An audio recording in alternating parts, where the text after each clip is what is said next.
Alright, so here's a very quick, very short WebBot update. Now, as you know, the owner of the WebBot, Cliff High, a lot of times we'll see things in the data. It's kind of like a timeline, and he knows once we hit these certain things, these events, whether they're really relevant to us all or not, doesn't matter. It's just that when we see X, Y, and Z, then we can expect such and such also to happen, because all of that was in the same data set, and this is happening. X, Y, and Z is now happening, so it's safe to say that the thing that I really wanted to tell you about in the WebBot is probably going to happen too. So what he has here is, yes, so now we do have the appropriate setup for the precious metals rise in price. Recent temporal marker of the dried meat recall, which you will recall JSNP 4 mentioned to you in a video. Beef jerky recall happened, as he said, and even when before that happened, when I was reading his initial report, I mentioned then, hey, if any of these things happen, you know, let me know, because sometimes I forget. One of those things did happen, and I had several people email me through, message me through YouTube, and sure enough, dry meat recall, or beef jerky recall. So we had the recent temporal marker of the dried meat recall and the drop in price in Bitcoin. It was already almost 700, came back down to the 500 zone, and is now back up over 600. So he says, again, the recent temporal marker of the dried meat recall and the drop in Bitcoin price, which will allow it to again approach our range of $608 to $648, provide the described background to the fundamental shift that drives the events of summer Northern Hemisphere 2014. So what he's saying is those couple of things have happened. The dried meat recall, or beef jerky recall, and the drop in price of Bitcoin, only to go back up, and the target was somewhere between 608 and 648. So these two things appear to let us know that the rest of the story, so to speak, should be happening as well later on down the timeline, which in this particular case he's talking about precious metals, namely silver. The bottom line is, I've been trying to warn everybody why you gotta have silver, and I'll say it again, I don't care if they try to smash the price one quick whatever last time. And I know, I think Brother John F was talking about it recently, how he expects one major push down before they let it go up. And yeah, that's possible. Number one, the only reason I feel it's possible, this is the only reason, is because the elite, as I've mentioned, don't ever buy something at a fair market price, and they certainly never pay more than what it's worth. And that goes for anything that they want. What they do, JP Morgan's the first case I've ever studied that did this, and helped cause the Great Depression, by the way, in 1929.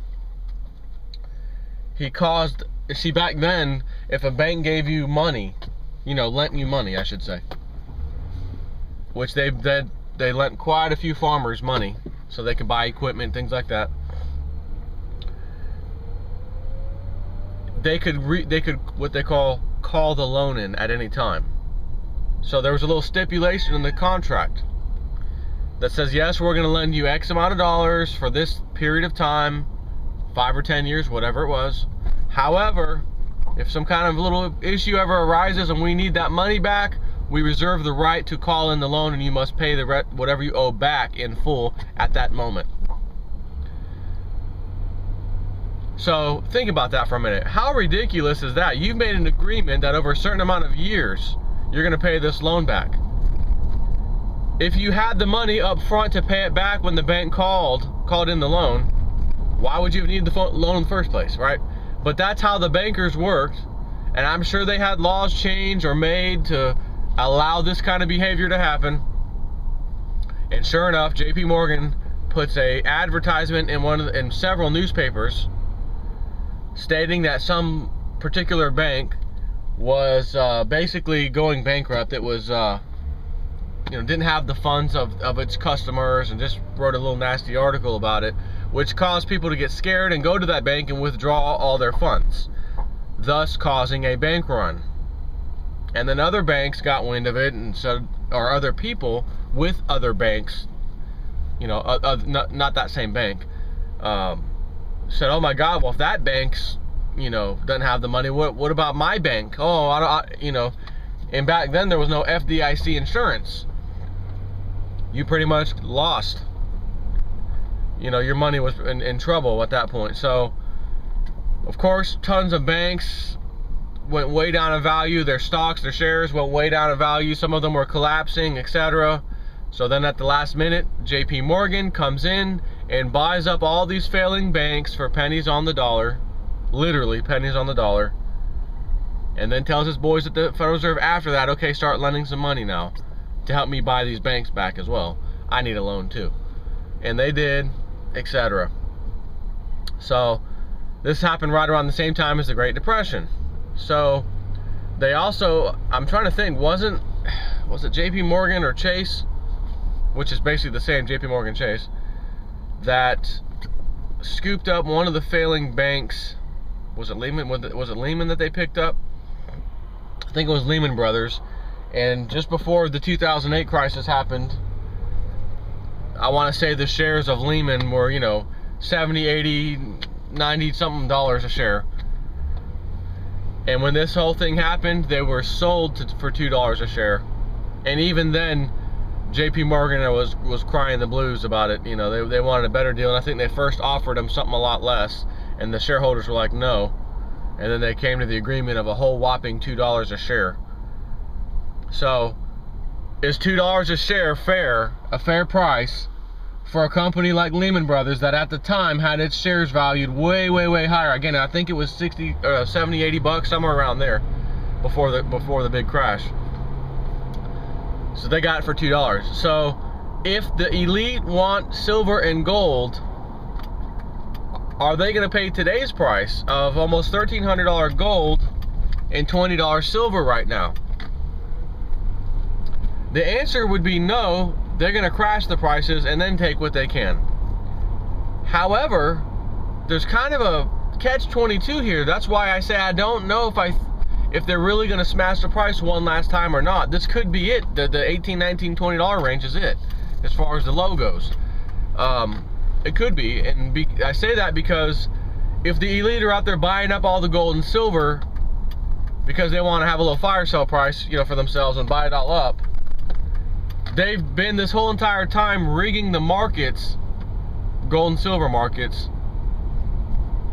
So anytime someone demands delivery on the futures market, the COMEX or whatever, that's hurting their supply, because we all know they don't have the supply that they claim they do on paper, because they have so much more paper out there than they do the backing, which is the real thing, the gold and silver. So it's in their best interest for them not to be collecting gold and silver en masse when they need every little bit, every little scrap they can get their hands on in order to keep playing this paper game and to keep full faith in the paper dollar, US dollar backed by nothing, scheme. So that's the reason I don't think that they will do it. The other reason that they could do it is because they get to a point where they realize it doesn't matter anymore. We've played this game as long as we can. The government knows it. Our pals know it. It's time for us to take one last little dip for us and then let the whole thing run wild. So yes, that could happen. So, once again, it's one way or the other, but the end result doesn't change. The end result is skyrocketing precious metals prices. Plain and simple. And you do not want to be on the wrong side of that bet. I've mentioned this story several times in my doing videos on YouTube since 2010. And I mentioned that in 2005, a friend of mine and I were talking, and he said, man, I found this way to make some money on the internet, and I'm actually doing quite well. And since you know a lot about, the internet and computers and technology and whatnot, I wanted to share this with you in the hopes that maybe you can find something to kind of fine-tune what I'm doing and make even more money, and it'll just benefit both of us. So I was like, yeah. And he shared it with me, and we made these websites that did phenomenal. I'm talking hundreds of dollars per day just off of ad revenue, those little clickable ads or whatever. And they were junk websites. They were not really useful, other than they were packed full of ads. And Google didn't like the fact that they were packed full of ads. They would rather have content that's really good rather than make money on content that's garbage. So they ended up banning all of these websites that people at the time like me and him that did these sites. They banned all of our websites out of the index, so you'd never find our websites again. So that doesn't work anymore. But the amount of money we made during this short period of time it lasted was incredible. And me, back in those, remember, I'm talking 2005, was also in sheep mode. I had no idea about all the stuff I talk about. Not any of it. Not one thing that I've ever talked about in front of this camera did I even know about in 2005. But that was right around the turning point. 2006 comes along, I'm starting to study things, and my wife and I, and there off I went, you know, in my little educational, educating spree of what the hell's going on in the world. But I did what everybody else would do, every other sheep would do, when they get a nice lump sum of money coming in for a few months. I went out and had to buy a turbocharged Camaro SS, you know, had to buy this, had to buy toys, materialistic garbage. And then it all went away again. Now, one good thing came out of this, by the way. My wife could not get pregnant. And we tried everything, nothing would work. So, again, 2005, well, there's this thing called in vitro. And in vitro fertilization, you know, they take the egg and they put it in a dish and they put the man's semen in it and blah, blah, blah. You know, they put it back in the female and she gets, you know, with a high chance of getting pregnant. And it worked. They put two of these little eggs back, they both took, and I had twins, my wife and I. So that was about $12,000 back then. So thank God I had the money through this website stuff. So not everything was junk, is what I'm saying, nonsense, materialistic stuff.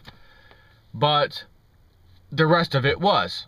So my wife and I, in the last few years, have come to the conclusion, man, she said, if you ever figure something else out again, to where you get like another, you know, Google thing where that money was just coming in like that, or some kind of invention or something, you know, we're not going to be buying toys, and we're probably just going to dump it all into silver.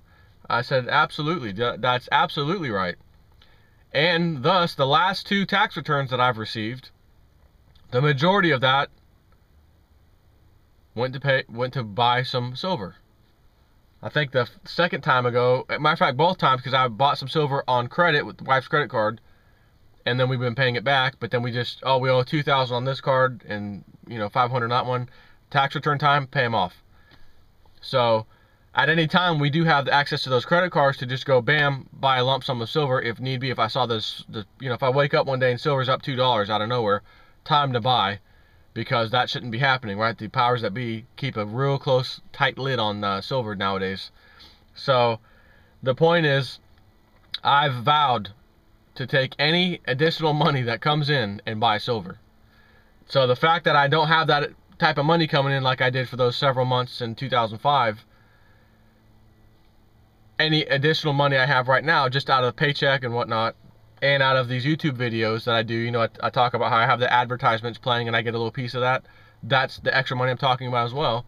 I go and buy silver. I am still so confident that silver is going to skyrocket one of these days in the near future, that I'm putting everything I have in silver. And what that would mean is, if this never occurred, silver would just crash down to $4 or $5 and stayed there.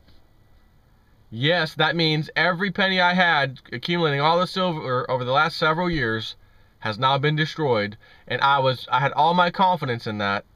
That's like putting all your eggs in one basket, which they say never do that, right? At least in the stock market world, because if that stock doesn't do well, at least you're covered over here, because right? It's a good contingency plan. But when you see the things that I've seen as far as studied, and you see what's happening, and you realize what's going on, you can be that confident and say, I know what's going to happen to gold and silver. I can't put my pin on the exact date, but as each week, each month goes by and each new scandals erupt and the government gets discredited more and more, our banking system, our financial system gets discredited more and more, Russia and China making agreements, Iran and Russia and China making agreements, they're leaving us completely out. I just read that Saudi Arabia is now looking into working with China and Russia. What? I thought that was our pal, Saudi Arabia. That's where we get most of our oil from. Hey, buddy, you sell your oil in US dollars too, so they're not going to be selling them for US dollars when they make that trade agreement. That's going to be in another currency, most likely the Chinese yuan, or the renminbi as they call it. So it doesn't take a genius to look at all these things and have a big picture to say, I wonder where this is heading. And then while simultaneously seeing something that should be skyrocketing, gold and silver, going down, tells you it's manipulated, which also lets you know anything that's manipulated can only be manipulated for so long. Right? Once light is shown on it, you shine the light on the evil, so to speak, and it slowly goes away. Okay, you caught us. All right, we got caught. They're not going to admit it, but they're going to just start making the little changes, subtle changes. And the next thing you know, the whole world's going to say, we don't even want to look at anything in America, stock market, commodities market, any of that stuff. Because we know it was a fraud this whole time. So now the price of precious metals worldwide is not being set by USA. It's being set by China and whoever else. And everyone's going to agree to that, because when they see what the prices are, the fair market price, not the rigged price, they're going to realize we can stick with America and let them set the price, and all the miners and all the people out there getting the gold and silver, you're forced to take a lower amount of money.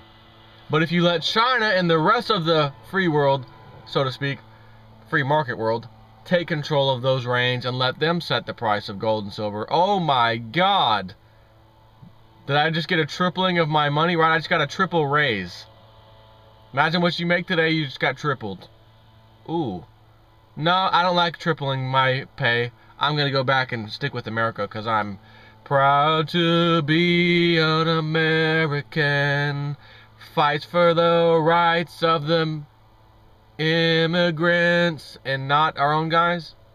Unbelievable. Take care.